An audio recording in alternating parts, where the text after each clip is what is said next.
ओम शांति। आज 27 मार्च 2024 की बाबा की साकार महावाक्य है। प्यारे बाबा बोले, मीठे बच्चे, सत्य सुनाने वाला एक बाप है, इसलिए बाप से ही सुनो, मनुष्य से नहीं। सत्य कौन है? सत्यम शिवम सुंदरम। सत्य सुनाने वाला एक बाप है, इसलिए बाप से ही सुनो, मनुष्य से नहीं। एक बाप से सुनने वाला ही ज्ञानी है। बाबा प्रश्न पूछा है, जो आत्माएं अपने देवी देवता घराने की होंगी, उनकी मुख्य निशानी क्या होगी? उत्तर, उन्हें यह ज्ञान बहुत अच्छा और मीठा लगेगा। दूसरा, वह मनुष्य मत को छोड़ ईश्वरीय मत पर चलने लग पड़ेंगे। तीसरा, बुद्धि में आएगा कि श्रीमत से ही हम श्रेष्ठ बनेंगे। चौथा, अभी यह पुरुषोत्तम संगम युग चल रहा है, हमें ही उत्तम पुरुष बनना है। ओम शांति। मीठे मीठे रूहानी बच्चे, आत्म अभिमानी भव। देह का अभिमान छोड़ अपने को आत्मा समझो। यह भी जानते हो परमात्मा एक है। ब्रह्मा को परमात्मा नहीं कहा जाता है। ब्रह्मा के 84 जन्मों की कहानी को तुम जानते हो। उनका यह है अंतिम जन्म। मुझे आना भी इसमें ही होता है। जिसने पूरे 84 जन्म लिए हैं, उनको ही बताता हूँ। तुम 84 जन्मों को नहीं जानते हो, मैं ही तुमको बताता हूँ। पहले पहले तुम यह देवी देवता थे, अब यह बनने लिए फिर पुरुषार्थ करना है। पुनर्जन्म तो पहले जन्म से ही शुरू होता है। अब बाप कहते हैं, मैं जो तुमको सुनाता हूँ वह है राइट, बाकी जो कुछ तुमने सुना है वह है रॉन्ग। मुझे कहते हैं ट्रुथ, सत्य बोलने वाला। मैं सत्य धर्म की स्थापना करने आता हूँ। कहा जाता है सच तो बैठो नच, अर्थात सच्चे हो तो खुशी से डांस करो। यह है ज्ञान डांस। वो लोग श्री कृष्ण को दिखाते हैं, मुरली बजाई, रास किया, वह है सचखंड के मालिक। लेकिन इनको भी बनाने वाला कौन? सचखंड की स्थापना करने वाला कौन? वह है सचखंड, यह है झूठखंड। भारत सचखंड था जब इन लक्ष्मी नारायण का राज्य था। उस समय और कोई खंड नहीं था। मनुष्य ये नहीं जानते कि स्वर्ग कहाँ है। कोई मरते हैं तो कहते हैं स्वर्गवासी हुआ। बाप समझाते हैं, तुम उल्टे लटक पड़े हो, माया के अधीन हो पड़े हो। अब तुमको बाप आकर सुलटा बनाते हैं। तुम जानते हो भक्तों को भक्ति का फल देने वाला है भगवान। इस समय सब भक्ति में है। जो भी शास्त्र आदि है सब है भक्ति मार्ग के। यह गीत गाना आदि सब है भक्ति मार्ग। ज्ञान मार्ग में भजन होता नहीं। तुम जानते हो हमको आवाज़ से परे जाना है, वापस जाना है। बाप कहते हैं, मीठे बच्चों, मुख से हे भगवान भी कभी नहीं कहना।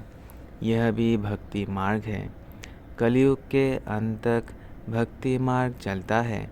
अब यह है पुरुषोत्तम संगम युग, जबकि बाप आकर ज्ञान से तुमको उत्तम पुरुष बनाते हैं। तुम एक ईश्वरीय मत पर चलो। जो ईश्वर कहते हैं वह राइट। बाबा मनुष्य तन में आकर सुनाते हैं, तुम कितने समझदार थे, अब कितना बेसमझ बन पड़े हो। तुम गोल्डन एज में थे, अब आयरन एज में आ गए हो। यहाँ का जो होगा उनको यह ज्ञान बहुत अच्छा लगेगा।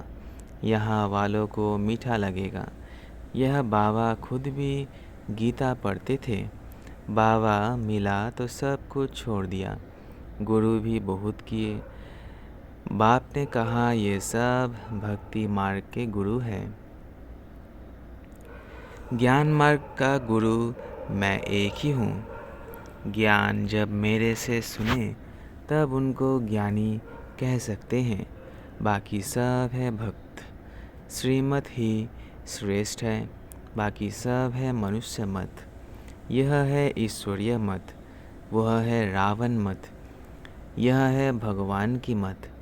भगवानुवाच तुमको कितने महान भाग्यशाली हो, तुम कितने महान भाग्यशाली हो, इसलिए तुम्हारा हीरे जैसा जन्म अभी है। अंगूठी में भी हीरा बीच में डालते हैं। माला में ऊपर फूल होता है, फिर मेरू। नाम भी है आदम बीवी, तुम कहेंगे मम्मा बाबा। आदि देव और आदि देवी, यह है संगम के। संगम युग ही सबसे उत्तम है, जबकि इस राज्य की स्थापना हो रही है। तुम बच्चों को 16 कला संपूर्ण यहाँ बनना है। पुरानी दुनिया को नया बनाने बाप आते हैं। इस दुनिया का ड्यूरेशन कितना है ये भी तुम बच्चों के सिवाय कोई नहीं जानते। लाखों वर्ष कह देते हैं। यह सब है झूठी बातें, झूठी माया, झूठी काया। कहा जाता है सच्ची सच्ची है ही नई दुनिया। यह है झूठ खंड। फिर झूठ खंड को सचखंड बनाना बाप का ही काम है। बाप कहते हैं भक्ति मार्ग में जो कुछ पड़ा है वो सब भूलो। यह है तुम्हारी बेहद का वैराग्य। वो तो सिर्फ घर बार छोड़ फिर इस दुनिया में जंगल में चले जाते हैं। यह भी ड्रामा में नूंद है। क्यों का सवाल नहीं उठता। यह तो बना बनाया खेल है। तुम बच्चों को बाप समझाते हैं ऐसे ऐसे होता है, और जो भी धर्म वाले हैं वो स्वर्ग में नहीं आ सकते। बौद्ध डिनेस्टी, क्रिश्चियन डिनेस्टी, कोई भी स्वर्ग में नहीं आते हैं, वह पीछे आते हैं। पहले पहले है डीटी डिनेस्टी, फिर इब्राहिम, बौद्ध, क्राइस्ट आकर अपना धर्म स्थापन करते हैं। बाबा पुरुषोत्तम संगम युग पर आकर के यह डीटी डिनेस्टी स्थापन करते हैं। कोई भी आत्मा आती है तो गर्भ में ही है। छोटा बच्चा सो बड़ा हुआ। शिव बाबा तो छोटा बड़ा नहीं होता, ना वह गर्भ से जन्म लेता है। बौद्ध की आत्मा ने प्रवेश किया। बुद्ध धर्म पहले तो होता नहीं। जरूर यहाँ के कोई मनुष्य में प्रवेश करेंगे, फिर गर्भ में तो जरूर आएंगे। बुद्ध धर्म एक नहीं स्थापन किया, फिर उनके पीछे और आते गए, फिर वृद्धि होती गई। जब लाखों हो जाते हैं तो फिर राजाई चलती है। बौद्धियों का भी राज्य था। बाप समझाते हैं यह सब पीछे आते हैं, उनको गुरु नहीं कहा जाता है। गुरु होता है एक, वह तो अपने धर्म की स्थापना कर फिर नीचे आ जाते हैं। बाप ने सबको ऊपर भेज दिया था, फिर मुक्ति धाम से एक एक करके नीचे आते हैं। तुम भी जीवन मुक्ति से नीचे आते हो, वैसे वह फिर मुक्ति से नीचे आते हैं। उनकी महिमा काहे की। ज्ञान तो उस समय प्रायलोप हो जाता है। बाप ज्ञान देते हैं गति सद्गति के लिए। वह गर्भ में नहीं आते, इसमें बैठे हैं। उनका दूसरा नाम नहीं, औरों के शरीरों का नाम है। यह है ही परमात्मा। यह ज्ञान का सागर है। यह ज्ञान पहले आदि सनातन देवी देवता धर्म वाली आत्माओं को मिलता है, क्योंकि उन्हें ही भक्ति का फल मिलना है। भक्ति तुम ही शुरू करते हो, तुमको ही फल देता हूँ, बाकी दूसरे सब है बाय प्लॉट। वह 84 जन्म भी नहीं लेते हैं। बाप समझाते हैं, बच्चे तुम अब देही अभिमानी बनो। वहाँ भी समझते हैं एक शरीर छोड़ दूसरा लेंगे। दुख की बात नहीं, विकारों की बात नहीं। विकार होते हैं रावण राज्य में, वह है निर्विकारी दुनिया। तुम समझाएंगे फिर भी मानते नहीं। कल पहले मिसल जो मानते हैं वही पद पाते हैं, जो नहीं मानते हैं वो नहीं पाते हैं। सतयुग में सभी पवित्र सुख शांति में रहते हैं। सब मनोकामनाएं 21 जन्म के लिए पूरी हो जाती है। सतयुग में कोई कामना नहीं, अनाज आदि सब कुछ अथाह मिल जाता है। यह बॉम्बे पहले नहीं थी। देवताएं खारे जमीन पर नहीं रहते हैं। मीठी नदियाँ जहाँ थी वहाँ देवताएं थी। मनुष्य थोड़े थे, एक एक को बहुत जमीन होती थी। दिखाते हैं जमुना ने 2 मुट्ठी दिखाते हैं सुदामा ने 2 मुट्ठी चावल दिए, महल मिल गए। मनुष्य दान पुण्य करते हैं ईश्वर अर्थ। अब वह कोई भिखारी है क्या? ईश्वर तो दाता है। समझते हैं ईश्वर दूसरे जन्म में बहुत कुछ देगा। तुम 2 मुट्ठी देते हो,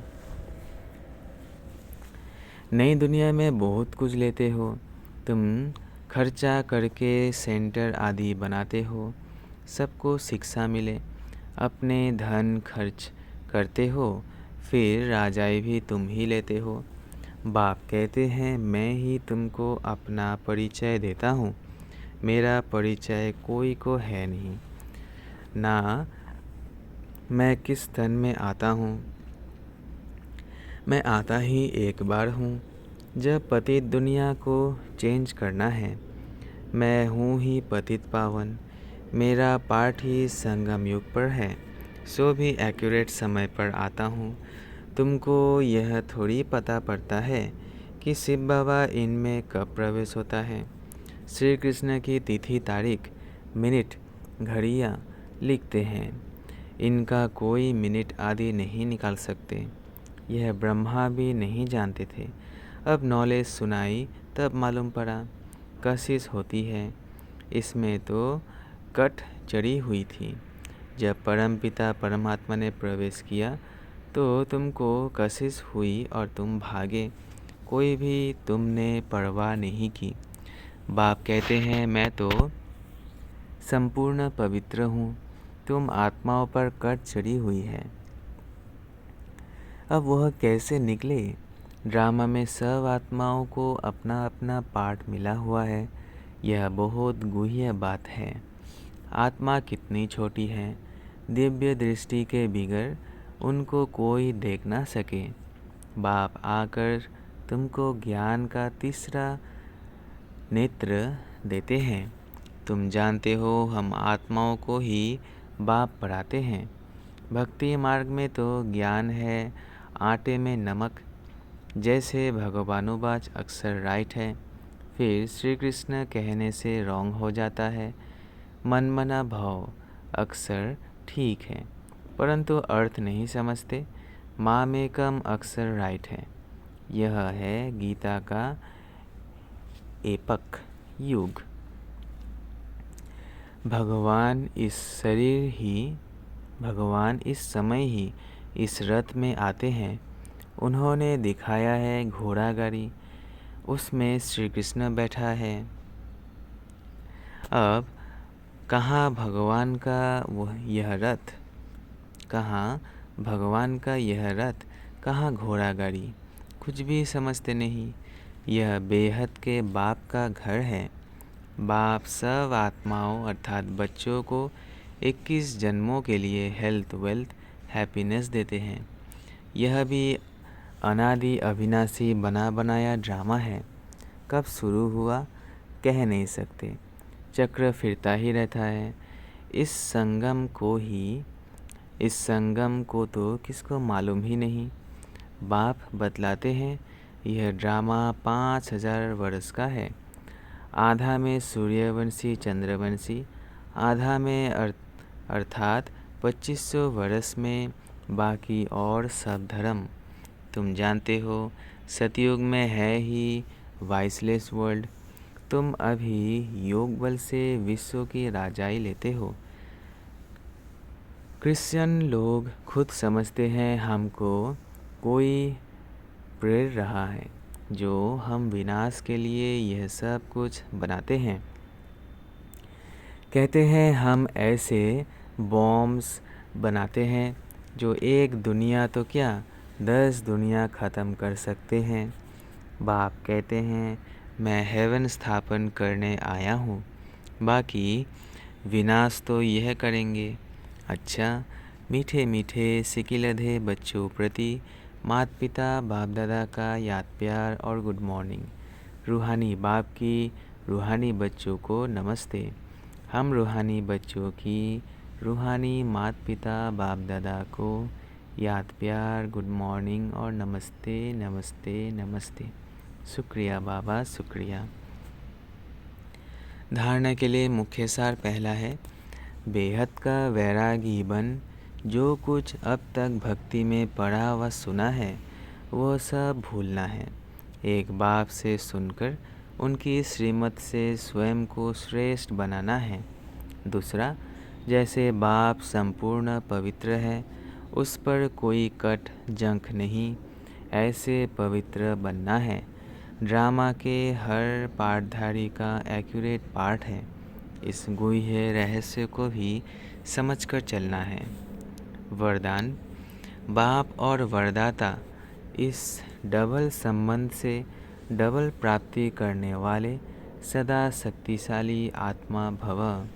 बाप और वरदाता इस डबल संबंध से डबल प्राप्ति करने वाले सदा शक्तिशाली आत्मा भव। सर्वशक्तियाँ बाप का वर्षा और वरदाता का वरदान है। बाप और वरदाता इस डबल संबंध से हर एक बच्चे को यह श्रेष्ठ प्राप्ति जन्म से ही होती है। जन्म से ही बाप बालक को सर्व शक्तियों का मालिक बना देता है। साथ साथ वरदाता के नाते से जन्म होते ही मास्टर सर्वशक्तिमान बनाए सर्वशक्ति भव का वरदान दे देता है। तो एक द्वारा यह डबल अधिकार मिलने से सदा शक्तिशाली बन जाते हो। स्लोगन, देह और देह के साथ पुराने स्वभाव, संस्कार व कमजोरियों का न्यारा होना ही विदेही बनना है। देह और देह के साथ पुराने स्वभाव, संस्कार व कमजोरियों से न्यारा होना ही विदेही बनना है। अच्छा, हम सबकी अति स्नेही बाप दादा के दिल पर राज्य करने वाली, अपने जीवन व कर्तव्यों द्वारा गुणदान करने वाली, सदा विदेही स्थिति में रहे ट्रस्टी बन यज्ञ रक्षक बनने और बनाने वाली दादी जानकी जी का आज पुण्य स्मृति दिवस है। वे 27 मार्च 2020 को अव्यक्त वतनवासी बनी। उनके द्वारा मिली हुई अनमोल शिक्षाएं सदा हम सब के कानों में गूंजती रहती हैं। पहला है, अपने ऊपर आशीर्वाद करनी है तो सूक्ष्म अभिमान को परख कर उसे जल्दी से ख़त्म कर दो। दूसरा, अपनी अवस्था को ऐसा अचल अडोल बना लो तो समय संकल्प जरा भी व्यर्थ ना जाए। तीसरा, दुनिया के दुख दर्द दूर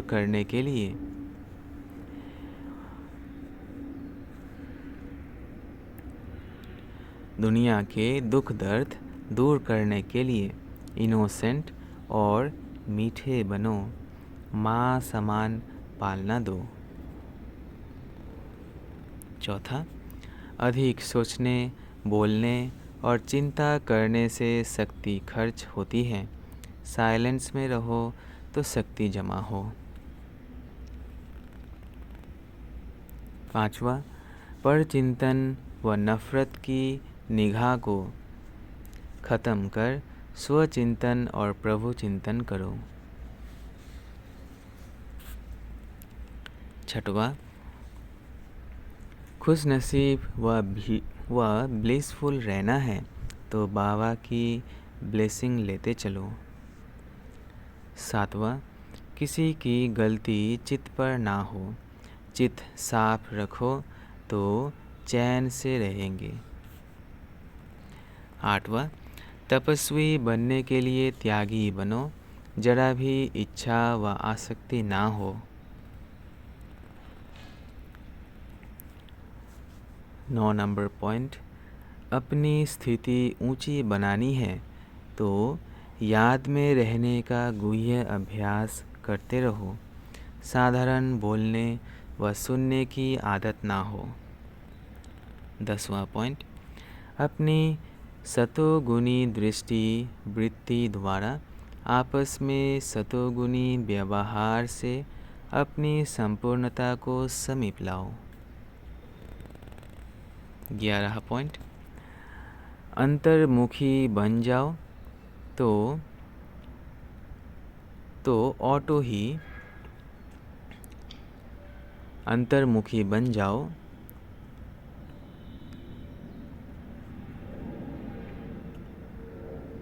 तो ऑटो ही शक्तियाँ सखी के रूप में साथी और सहयोगी बन जाएंगी। अंतर्मुखी बन जाओ तो ऑटो ही मतलब ऑटोमेटिकली शक्तियाँ सखी के रूप में साथी और सहयोगी बन जाएंगी।